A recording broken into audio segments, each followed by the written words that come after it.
Bonsoir les amis, bonjour, shalom.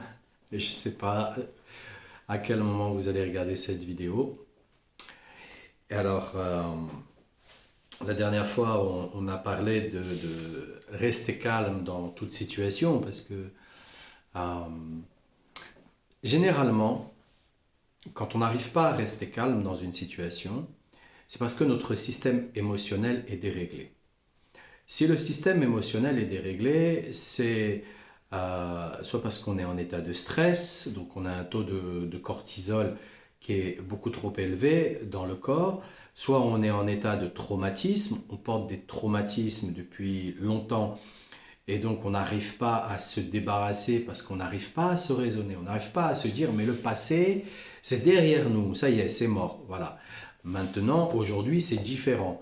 Le traumatisme que j'ai vécu à 10 ans, eh bien aujourd'hui à l'âge que j'ai, c'est terminé, voilà, on passe à autre chose. Et on n'arrive pas à se le dire parce que c'est un traumatisme, parce que c'est comment dire, c'est c'est- c'est- c'est- c'est un trou dans le pull. On a beau avoir un beau pull, il suffit qu'on a un trou dans son pull pour qu'on puisse voir le trou qu'il y a dans son pull. Si on le découvre, on le voit. Si on ne l'a pas découvert, on ne le voit pas. Donc le traumatisme, c'est quelque chose qui devient omniprésent parce que ça devient obsessionnel. Et on n'arrive pas à lâcher cette chose-là. Pourquoi? Parce qu'on en fait une émotion. On en fait une émotion parce qu'on se dit, tiens, il faut avoir réparation. Il faut avoir réparation par rapport à ce traumatisme que j'ai vécu. Telle personne m'a fait vivre ce traumatisme. Alors, il faut absolument avoir réparation là-dedans. Donc, on a des difficultés à rester calme. On a des difficultés à rester calme parce que on n'a pas ce que l'on veut au moment où on voudrait l'avoir. Parce on est des enfants gâtés. Alors, comme on est des enfants gâtés, ben, il faudrait que ça soit tout de suite et maintenant. Voilà. Parce que ça met trop de temps pour pouvoir l'avoir. On n'a pas compris que c'est tout simplement parce que on n'a pas les réceptacles à l'intérieur de nous, on n'a pas les réceptacles qui sont prêts, libérés pour pouvoir recevoir ce qu'on demande. On croit qu'on peut le recevoir quand même. Voilà. Le Kelly, il est plein, mais on croit qu'on peut quand même en recevoir. Non, on va le perdre. Bien mal acquis ne profite jamais. C'est tout simplement parce que le Kelly, il est plein, ou le Kelly, il est tordu. Alors à ce moment-là, ben, ce qu'on va recevoir, ça nous brûle les doigts. Et on ne le retient pas. Donc on va le retenir parce qu'on va avoir fait des efforts. On va avoir fait des efforts pour redresser le réceptacle, pour nettoyer le réceptacle, pour embellir le réceptacle, pour polir le réceptacle, pour vider le réceptacle. Hein. Et de cette manière-là, on va pouvoir recevoir quelque chose de nouveau. Auquel cas, on ne reçoit pas quelque chose de nouveau. Donc on s'agace, on s'énerve. On s'agace, on s'énerve. On veut répondre tout de suite. On ne sait pas dire, excusez-moi, je ne sais pas. Excusez-moi, je ne sais pas dire oui, je ne pourrais pas vous dire non, j'ai besoin de réfléchir par rapport à la situation. Pouvons-nous placer un temps et savoir réfléchir? Et si, après ce temps de réflexion, je ne sais toujours pas prendre de décision, c'est que c'est non. C'est que c'est non. C'est que je ne suis pas capable. Je ne vais pas être capable. Peut-être la situation, elle est merveilleuse. C'est une embellie. C'est une embellie. On achète un truc 10 euros. On pourrait le revendre 100 euros. Donc ça serait une embellie. Mais on va en faire quoi? On va en faire quoi de ces 90 euros? On va les perdre, on va les brûler, donc ça servira à rien. Donc parfois, il vaut mieux dire non dans certaines situations. Donc on garde son calme, on réussit à garder son calme parce qu'on commence à se connaître, parce qu'on apprend à se connaître avec chacune des situations. Et on apprend à se connaître avec chacune des situations, non pas en se démontant, non pas en se disant ouais, tu vois, t'es pas bien, t'as pas réussi, t'es mauvais, tu vas pas y arriver, c'est trop dur, c'est trop. Non, on apprend à se connaître en se félicitant sur ce que l'on fait et en reconnaissant ses capacités. Il y a énormément de gens qui ne veulent pas reconnaître leurs capacités et qui veulent être au-delà de ce qu'ils peuvent véritablement être ou avoir. De toutes les manières, il faut déjà être avant d'avoir. Et la majeure partie, qu'est-ce que l'on fait? Eh bien, on veut avoir avant d'être. On ne peut pas, c'est pas possible. C'est pas possible. Alors après, on pleure. On pleure parce que on n'a pas. Mais non, mais il faut déjà commencer par être avant. Il y a un problème avec le mérite aussi. C'est que le mérite est très très mal traduit et il est surtout traduit par rapport à une assimilation. C'est pas du tout, ça n'a rien à voir avec ce que les parents faisaient. Si tu te comportes bien, tu auras ton dessert ou je t'achèterai ça ou ceci ou cela. Ou à l'école, on avait une bonne note. À mon époque, ils nous donnaient un bonbon ou une image. Non, ça n'a rien à voir avec ça, le mérite. Envers Hachem, ça n'a rien à voir avec ça. Le mérite envers Hachem, c'est si Hachem est capable de faire Teshuvah tous les mois durant Rosh Chodesh, alors ô combien nous, on doit faire Teshuvah tous les jours. Tous les jours, on doit demander pardon. Tous les jours, on doit se purifier. Tous les jours. Tous les jours, tous les jours, tous les jours. Parce que quand on va s'adresser à Kadosh Bourou, eh bien, en s'adressant à lui, comment on va faire? S'il vous plaît, maître du monde, j'aimerais obtenir ceci, si c'est possible que je puisse l'obtenir. Parce que ce que je vous demande là maintenant, je pense en avoir besoin. Parce que ce que je vous demande là maintenant, je pense que je vais pouvoir bien l'utiliser à bon escient. Et de cette manière-là, si moi qui fais en sorte de me tenir correctement dans ma vie, et même si ça fait juste quelques semaines que je me tiens correctement, mais je fais tout ce que je peux pour me tenir correctement, je vous demande de m'encourager, s'il vous plaît. Encouragez-moi et donnez-moi ce que je vous demande. Et parce qu'on le demande de cette manière-là, avec beaucoup d'humilité, alors à ce moment-là, oui, on va le mériter. Oui, on va le mériter. Mais auquel cas, si je crois, non, mais tu sais, voilà, moi je me tiens bien, alors j'ai une très bonne cache-route, voilà, je suis chômeur Shabbat, écoute, moi je demande ça, mais on s'adresse au roi des rois des rois. Donc Akadosh Borou, chaque mois, il fait Teshuvah à Rosh Chodesh. Et nous, on va se sentir plus grand que lui. On est drôle, non? On est drôle quand même, on est drôle. Donc, le mérite, il doit être traduit avec beaucoup d'humilité. C'est pas parce qu'on fait ça qu'on va avoir ça. Non, c'est la manière dont on le demande. La manière dont on le demande. Parce que plus on va le demander avec un cœur sincère, plus on va le demander avec persévérance. La persévérance avec laquelle on va le demander, c'est presque de l'obstination. Mais cette obstination, elle est douce. Elle n'est pas tordue. Elle n'est pas tordue, on est clair. C'est pas un marchand de tapis. On demande des choses, mais on dit, ouais, quand même, voilà, ça m'aiderait énormément pour pouvoir avancer, parce que je pense que ça m'aiderait pour pouvoir avancer. Maintenant, si tu penses que je devrais avoir quelque chose de meilleur, donne-le-moi. Ben oui, parce que parfois on croit que c'est ça le meilleur pour nous, mais en vérité on ne sait pas ce que c'est le meilleur pour nous. Alors que Hachem, lui, il sait quel est le meilleur pour nous. Donc, lorsqu'on demande avec beaucoup d'humilité, tout de suite, on redresse la barre et on est beaucoup plus calme. On est beaucoup plus calme. On sait parfois que on a besoin de continuer à prier.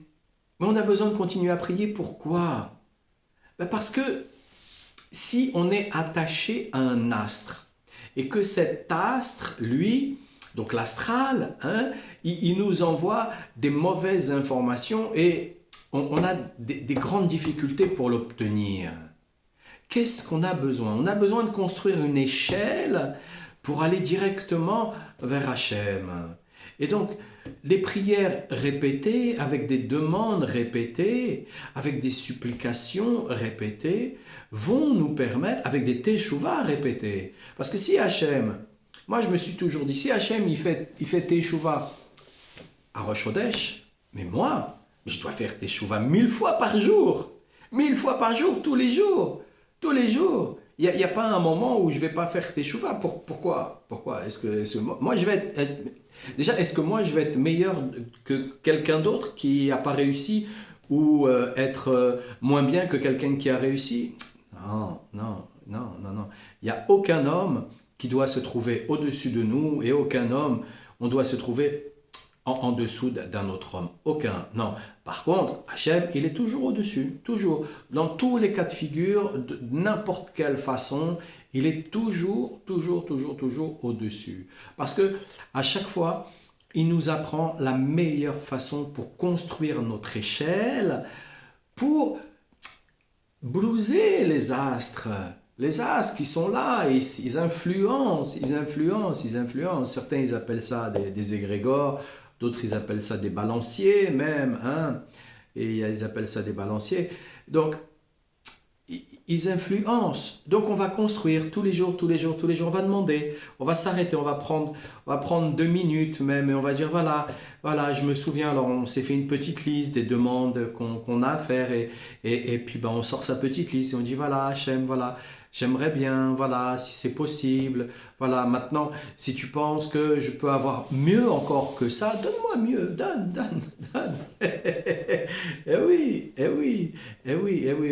Hachem, ce qu'il veut, c'est nous donner le meilleur. Mais ce meilleur, parfois, eh bien, on ne se rend même pas compte de soi-même. On ne se rend même pas compte de ce meilleur. Alors autant lui demander, parce que il est là, et il nous donne, hein, il nous donne, il a des réserves, il a un endroit très très particulier qui nous permet de nous donner,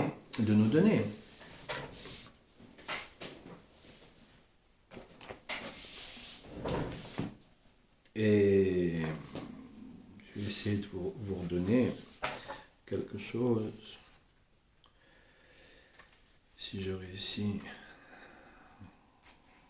grâce à Dieu, à le trouver.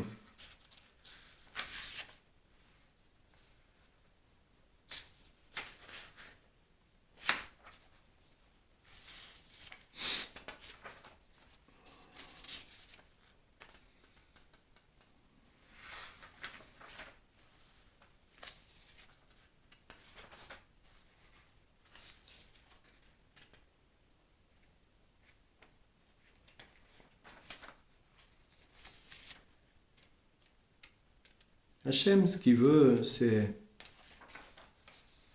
nous donner même au-delà de ce que l'on peut imaginer, de ce que l'on peut interpréter. Parce qu'il sait très bien que notre imagination, notre interprétation, elle est fausse. Il sait très bien que sur toute la ligne, on est faux. On est faux, il le sait.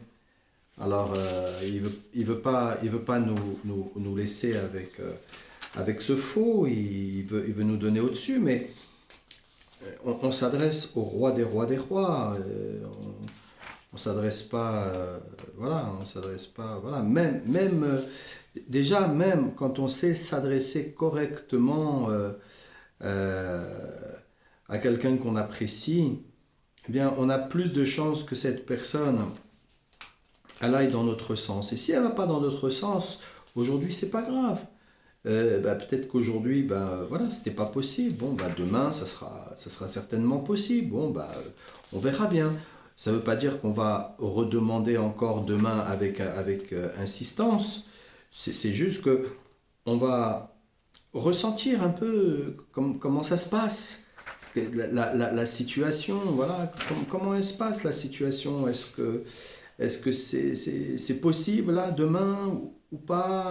Voilà, il est disponible, il n'est pas disponible, voilà, il est ronchon, et il s'est réveillé du mauvais pied. On ne sait pas, on ne sait pas, on ne sait pas. Donc, comme on ne sait pas, on y va avec beaucoup de douceur, beaucoup de douceur. On va demander avec beaucoup de douceur, on va demander avec beaucoup de tendresse aussi, parce que on a besoin aussi, on a besoin parfois, on aurait envie de donner des choses, on aurait envie, mais c'est la manière dont on nous demande, la manière dont on nous demande. Voilà, voilà, comme on dit, c'est l'art et la manière. Voilà, c'est comme ça. C'est comme ça. Peut-être que je vais réussir à le trouver grâce à Dieu. Grâce à Dieu, mais si je ne le trouve pas, c'est pas grave. À un autre moment, non, je l'ai trouvé. Je l'ai trouvé. Comme il dit Rabbeinu, il dit, le plus important de ces trésors est appelé Otsar Matanat Chinam, réserve de dons gratuits, contient une provision illimitée de bonté et de miséricorde, mais on ne peut y puiser que si on ressent sincèrement que Dieu ne nous doit absolument rien, absolument rien. Donc si on croit qu'on le mérite, on croit qu'il nous doit quelque chose. Donc c'est pour ça, le côté, le côté du mérite, c'est vraiment, vraiment, vraiment, vraiment, vraiment, le côté du mérite, ça a tellement été assimilé, cette histoire de mérite, c'est que on s'y perd, on s'y perd à l'intérieur. Alors que c'est pas ça, c'est pas du tout ça, c'est pas du tout ça. Non, non, non, non, non, non, non, non, non, non, non, non, non. Hachem, il veut nous le donner, il veut nous le donner. Mais on doit savoir qu'il nous doit absolument rien, rien du tout. Qu'est-ce qu'il nous doit? Qu'est-ce qu'il nous doit? Qu'est-ce qu'il nous doit? On est qui pour qu'il nous doit quelque chose? On est personne. On est personne. On est une personne, voilà, qui habitons un corps avec des règles, et nous faisons du mieux que nous pouvons chaque jour, et surtout, nous nous auto-félicitons. Voilà, on s'auto-félicite. Il ne faut pas que ça monte à la tête. Parce que après, il y en a, ils se sentent gonflés, ça y est, c'est des montgolfières, et puis ils vont où? Ils vont nulle part, ils vont nulle part, ils vont nulle part. Ils s'aperçoivent très très vite que ils ont cru monter, mais ils sont descendus encore plus rapidement. Ça ne veut pas dire plus bas, mais ils sont descendus plus rapidement. C'est la descente qui est rapide, et c'est cette descente qui fait mal à l'orgueil. Mais elle est faite pour ça aussi. Elle est faite pour ça. Donc, rester calme dans chaque situation, c'est avoir aussi une bonne hygiène de vie alimentaire. Parce que ça commence par les intestins, ça commence par la flore intestinale. Hier, on appelait ça comme ça. Aujourd'hui, on appelle ça la microbiote. Donc, ça commence par là. C'est pas nécessairement parce que on mange cachère déjà, parce qu'il y a beaucoup de produits dans la cachérisation qu'on ne devrait pas du tout consommer, et ensuite c'est la manière dont on les prépare aussi, parce que la manière dont on les prépare, c'est pas forcément ce qui va nous convenir. Alors c'est très complexe, parce que ce qui va convenir à l'un ne va pas convenir à l'autre, parce qu'on n'a pas, on n'est pas, comment dire, on n'a pas la même avancée sur le chemin. Et comme on n'a pas la même avancée sur le chemin spirituel, peut pas te donner deux choses pareilles, vraiment deux choses pareilles. Voilà. On a on a certaines possibilités, on a certaines expériences qui permettent de savoir comment stopper le petit singe là dans la tête. C'est pas quelque chose de simple euh, à faire pour la personne quand elle le vit. Pour nous, c'est simple parce que à force de le vivre et de bien l'expérimenter, on le connaît par cœur. Et comme on l'a expérimenté avec bon nombre de personnes, on le connaît vraiment par cœur.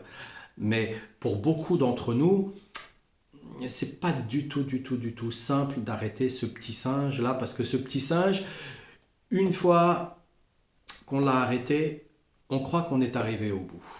Mais c'est là où on se trompe, et c'est là où on peut s'endormir sur ses lauriers, et c'est là où on a besoin d'un accompagnement, et c'est des accompagnements qui sont à long terme pour justement stopper ce petit singe, et surtout le stopper, c'est en fait on s'en détache. Voilà, le nefesh il se détache, le je il se détache du système de pensée. Voilà, on n'adhère plus à ce système de pensée. On se dit plus c'est moi qui est en train de penser, c'est moi qui a dit ça, c'est à moi, ce stylo est à moi. Non, on dit plus ces choses-là. Parce on a détaché son je, son moi, on l'a détaché du système de pensée. Mais le système de pensée, il continue. Il est, euh, il est comme un kaléidoscope qui tourne. Voilà, en fait, comment dire, c'est comme si on croyait, pardon, que la puce que l'on a sur notre carte bleue, elle est notre banque. Non. Donc, quand on croit que ce que l'on a dans la tête, c'est là où on a tout le système de pensée, non, on se trompe. On se trompe. On a une, je sais pas comment dire ça. C'est comme une couronne là autour. On a comme une couronne. C'est énergétique, hein, c'est énergétique. Donc, elle se voit quand les yeux sont propres. Et pour que les yeux soient propres, il faut que le cœur il soit propre aussi. Donc, c'est comme ça qu'on commence à voir.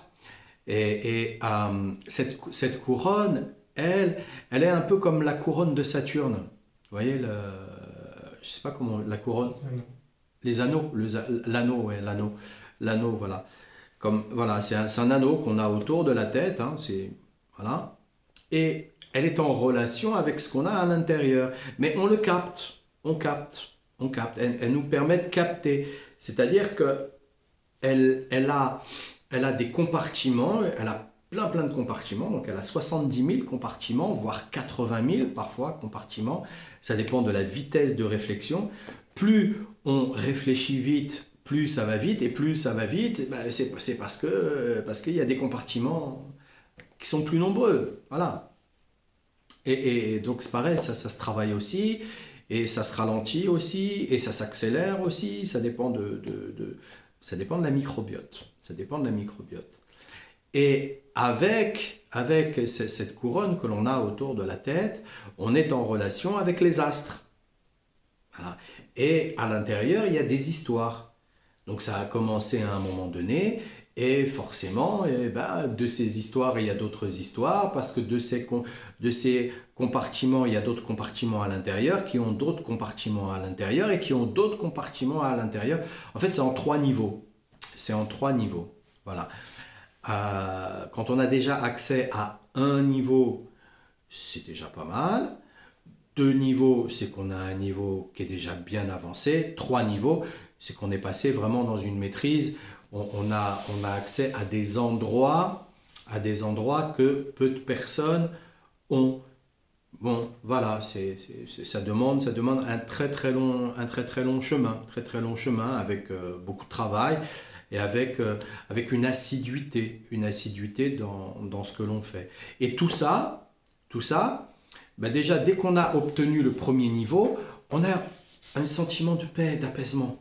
On a un sentiment de paix, d'apaisement, parce qu'on a détaché le nefesh et on sait pertinemment que oui, bon, voilà, il y a des pensées, mais c'est pas forcément à moi. Je fais mon tri. Je suis comme dans un supermarché. Je décide de ce que je vais dire. Pas forcément de ce que je vais penser au départ, mais je vais décider de ce que je vais dire. Et quand je vais réussir à décider de ce que je vais penser, ben c'est parce que j'étudie la Torah tous les jours. Et qu'à la place, j'ai mis de la Torah. J'ai arrêté de regarder des films, j'ai arrêté regarder des écrans, j'ai arrêté d'écouter des musiques. Voilà, j'ai arrêté des choses que j'ai voulu arrêter. Parce que j'ai pris une décision. Et je me suis tenu à cette décision. Alors de cette manière-là, c'est comme ça qu'on peut faire. C'est comme ça qu'on peut faire. Je ne suis pas en train de parler de moi, hein. Je suis en train de parler, je dis je, mais c'est pour un ensemble que chacun puisse éventuellement s'identifier à la situation et à la décision qu'on prend. Mais dans la décision qu'on prend, bah, y a des hauts, il y a des bas. On y arrive, après on chute, après on recommence, et après on chute, après on recommence, après on chute. C'est par la persévérance, donc l'obstination, entre guillemets, qu'on va y arriver et qu'on y arrive. Mais c'est sur du long terme. Et on commence déjà au petit niveau. Et le petit niveau, c'est l'alimentation. Si on décide, on dit voilà, je décide de ne plus consommer de sucre. Alors comment je fais? Ben, il y a des plantes. Il y a des plantes pour arrêter de consommer du sucre. Il y a des plantes. Il y a des plantes pour arrêter de consommer du sucre. Le sucre, ça peut être une bactérie, ça peut être aussi un champignon, ou ça peut être carrément un parasite dans certains cas. Ça, c'est quand les gens se nourrissent de très, très, très, très, très mauvais sucre. Voilà. Et pour l'arrêter, il faut purifier. Donc, il faut tuer la mauvaise bactérie, le mauvais champignon ou le mauvais parasite. Mais ça, c'est pas c'est dans le mucus, et donc dans la muqueuse, là il y a du mucus, et dans la muqueuse il faut nettoyer tout ça. Donc imaginez, c'est comme des cils à l'intérieur, c'est comme des cils, et dans les cils il y a des parasites ou des bactéries ou des champignons. Et c'est des colonies. Donc on va tuer cette colonie-là, on va détruire cette colonie-là, mais il y en a certaines qu'on ne doit pas détruire. Parce que notre foie, par exemple, qui crée du glucose, il a besoin de certains champignons, certaines bactéries et certains parasites qui, eux, vont aider le foie à créer le glucose naturel. Et comment on sait? C'est parce qu'on fait des cures et des purifications à courte durée. À courte durée. Voilà, c'est des cures et des purifications de 17 jours. Et ensuite, il y a une prolongation jusqu'au mois, donc 13 jours en plus à peu près. C'est une prolongation avec une réduction au niveau des plantes que l'on prend pour pouvoir nettoyer. Quand on veut véritablement tout stopper, parce que la personne elle a de graves traumatismes, alors à ce moment-là, par exemple, le matin, au réveil, on va lui donner un jus d'ail sauvage, très très particulier, parce que le traumatisme, il aura touché l'organe du foie, il aura touché l'organe du rein, et donc il faut le nettoyer. Donc c'est très très fort, très amer. Ça, quand le foie et les reins sont vraiment très touchés, on a la langue qui, le matin, au début, elle est brûlée. C'est pas un peu, c'est qu'elle est brûlée. Elle est vraiment brûlée. C'est très, très, très, très, très amer. Et petit à petit, on a une alimentation qui va avec, et petit à petit, on a un suivi. Donc ça ne se fait pas comme ça se fait pas tout seul. Ça ne peut pas se faire tout seul. De toutes les façons, Rabbeinu, il dit, pour sortir de notre prison, il faut se faire aider. Donc ça ne peut pas se faire tout seul, il y a vraiment des accompagnements. Et ça, c'est pas du tout évident à mettre aussi en place. Voilà. Dans ce calme intérieur, quand on s'aperçoit que dans notre tête, ce que l'on a, c'est surtout des souvenirs. Donc c'est un petit peu comme on va dire la RAM au niveau informatique, on a des souvenirs. Mais dans nos organes, on a la ROM. Donc on a vraiment la mémoire, la mémoire. L'organe en lui-même, il est construit, il est enrobé de la mémoire. Donc il est enrobé de la mémoire des 613 parties d'âme avec lesquelles nous voyageons et nous véhiculons. Donc vous voyez, c'est pas quelque chose qui se prend à la légère, c'est pas quelque chose qui se prend n'importe comment. Et quand Rabbeinu, lui, il a son action, quand il nous demande d'être dans l'Idbo des doutes, quand il nous demande d'être à Ratzot, quand il nous demande de faire le tikkun, il y a, lui de son côté, il y a le travail au niveau de l'âme directement, le travail au niveau de l'âme directement. Mais le côté au niveau du corps, il le laisse en place, au guérisseur.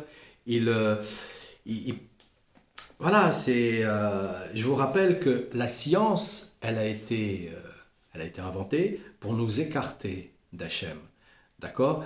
Donc la médecine, c'est une science. Le guérisseur, lui, il est en relation directement avec Hachem. Voilà, on a une relation, on a, on a un chemin de vie, on a un état d'esprit, il y a des choses, il y a des choses avec lesquelles on ne peut pas faire tout seul non plus. Voilà, on sait, on connaît les limites, et l'approche en elle-même pour revenir dans ce calme, déjà, si on sait que, voilà, en ce moment, c'est la mode, il faut se libérer du sucre. Oui, c'est normal aussi. Il y a eu une infection au niveau du mauvais sucre depuis 50 ans. Bien 50 ans maintenant. Bien 50 ans. Donc il y a vraiment une infection au niveau du mauvais sucre. Donc il faut déjà se libérer du mauvais sucre. Dès qu'on est déjà libéré du mauvais sucre, ça on peut le faire seul. Ça on peut vraiment le faire seul. Donc quand on est libéré déjà du mauvais sucre, alors déjà on ressent un apaisement, il y a un meilleur, vraiment. Mais être libéré du mauvais sucre, c'est plus en manger. Hein. Plus, même pas comme ça pour dire je vais goûter. Même pas. Faut vraiment pas se croire supérieur, parce que le mauvais sucre là, il a contaminé la dopamine qui se trouve dans le cerveau. Donc on a l'hormone de la dopamine. Devant, on a l'hormone de l'amygdale. La dopamine, c'est ce qui nous stimule. Et l'amygdale, ce sont les émotions. Donc il a contaminé l'hormone de la dopamine, qui a contaminé l'amygdale, qui a fait que on a tout un tas d'histoires qui sont en relation émotionnelle avec ce mauvais sucre. On a mangé ce beignet, ce gâteau, ce chocolat, etc., à tel moment, parce qu'on était triste, parce qu'on était joyeux, parce qu'on faisait la fête, parce qu'on en avait marre, parce que on était découragé. Bref, on a beaucoup d'émotions qui se rallient à cette amygdale. Et cette amygdale, elle est stimulée par la dopamine. Donc, il faut être très méfiant. C'est pour ça que je dis, par exemple, un enfant, hein, tant que l'enfant il n'a pas consommé de sucre, le bébé, de sel et d'huile, eh bien, il est pur dans sa tête. Il est vraiment pur dans sa tête. Dès qu'on commence à préparer avec de l'huile, on met des sucres, on met du sel, ça y est, la dopamine, elle est touchée. Et quand la dopamine, elle est touchée, ben ça y est, on peut devenir accro. On peut devenir accro. Et d'ailleurs, on est accro. Et en fait, on est accro, on ne sait pas pourquoi. On est accro parce qu'on a un réflexe. C'est la dopamine qui demande. La dopamine, elle va avoir créé tout un tas de schémas neuronaux qui vont être en relation avec les reins, qui vont être en relation avec le foie, qui vont être en relation avec les organes, qui, eux, portent des mémoires. Vous vous rendez compte l'histoire? C'est pas quelque chose... voilà. Et eux, ils savaient pertinemment pourquoi ils le faisaient et dans quel but ils le faisaient. Parce que le mauvais sucre, ça rend idiot. Idiot. Idiot parce qu'on s'énerve, on ne sait pas pourquoi on s'énerve.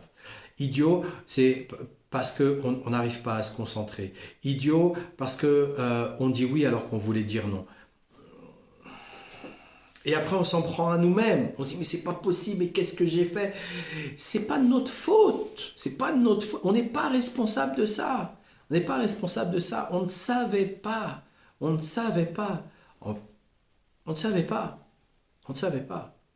Notre sadique le savait. Mais nous, on ne savait pas. Donc, on s'est laissé prendre. Les parents, ils ont dit, ah, c'est bon, un petit bonbon par-ci, un truc. Non, surtout pas. Surtout pas. Laissez-les tranquilles avec tout ça. Laissez-leur leur dopamine tranquille avec tout ça. Parce que excusez-moi. Parce qu'ils ont... Allez, Chanty. C'est mon chat. Femelle. Et je l'ai appelé Paix. Mais pas comme ça, pas Shalom. Je ne l'ai pas appelé Shalom, je ne l'ai pas appelé Paix, je l'ai appelé Shanti. Voilà. Et Leila, le jour de la paix. Voilà, Shanti Leila, elle s'appelle. Donc, une chatte qui est très très calme. Faut croire.